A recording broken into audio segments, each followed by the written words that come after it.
Shona. I'm Hannah. And I'm Mary. This week on Stuffed! We can't slow down or else we'll feel full. I know. I'm like, we just gotta keep going. Empanada comes from the term empanar, which is Spanish for to coat with bread. The first empanadas were written in a 1520 cookbook in Catalan from Spain, which has recipes for seafood empanadas. Spanish colonists later carried empanadas to Latin America and the Philippines.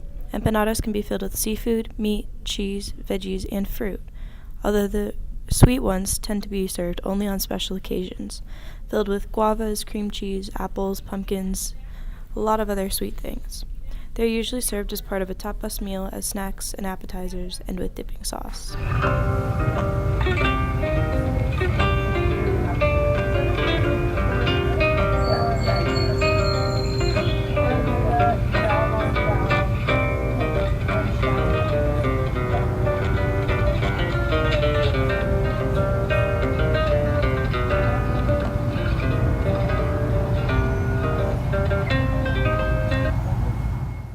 So now we're going to talk about the ingredients that go into empanadas. Beginning with the beef empanada, we're going to use a special recipe from Gary Melian, who is the test kitchen manager from Buenos Aires.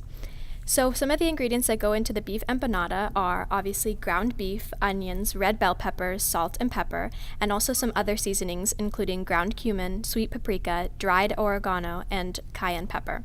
As a whole, sometimes they add sweet ingredients such as sugar and raisins to balance out the flavor combinations. Also, as a Spanish influence, like in the historical background, they sometimes add green olives. So now we're going to talk about the veggie empanadas. For a corn empanada, Fernando Troca, an Argentinian chef, has one of the most famous recipes. For the filling for the corn empanada, corn kernels, pounded potatoes, garlic cloves, cumin seeds, chopped thyme, and salt and pepper are usually used. Chicken broth is used as necessary, and red bell peppers are usually roasted until blackened and then peeled and diced. Some chefs also add Canadian bacon, ricotta cheese, a large pinch of cayenne, as well as Gruyere cheese to add to the flavor combinations. Also, chopped scallions are added to the filling, both the white and green parts, in order to add an extra layer of flavor. Now we're going to talk about the specialty empanadas that we tasted. First, we tasted the sweet empanada from San Telmo. It's also called a pastelito. Then we tasted the tuna empanada from Parana Kitchen in UTC.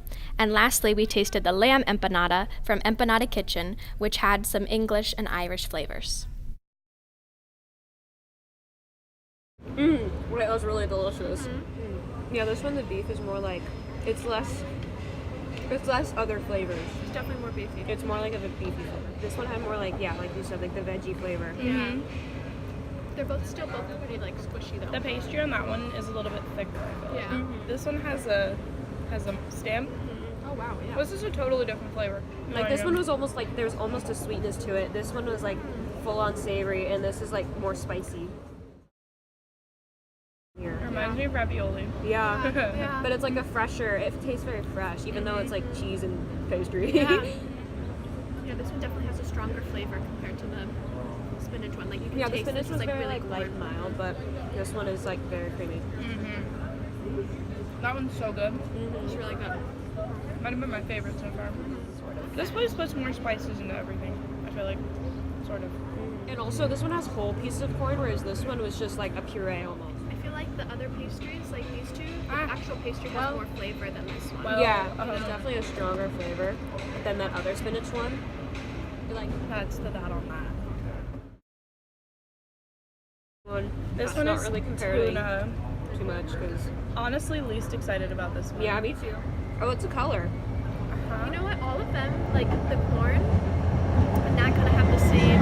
I think it's the spice. They must use the same spices. It doesn't smell like offensive. Because usually tuna's like not this color. Yeah. Well, yes. Yeah, and it doesn't really smell like you really have to smell. Yeah. Just give it a whiff. Shut up. It's not that offensive. I don't love it either though. Not my favorite. I'm gonna be honest. I don't really like this one. And maybe that's how they do it in whatever culture this is based off of. But I don't think that we're that used to it here. Yeah. So this one one's like has a fun little shape too. Like it has little ridges on the top. I love that for them. This one is lamb.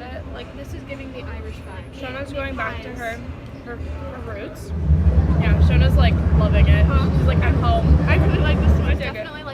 British little meat pie thing going on. This one's called a pastelito, and it's filled with, he calls it quince. It's like a jam, so it's gonna be sweet, and it's fried, not baked like the rest.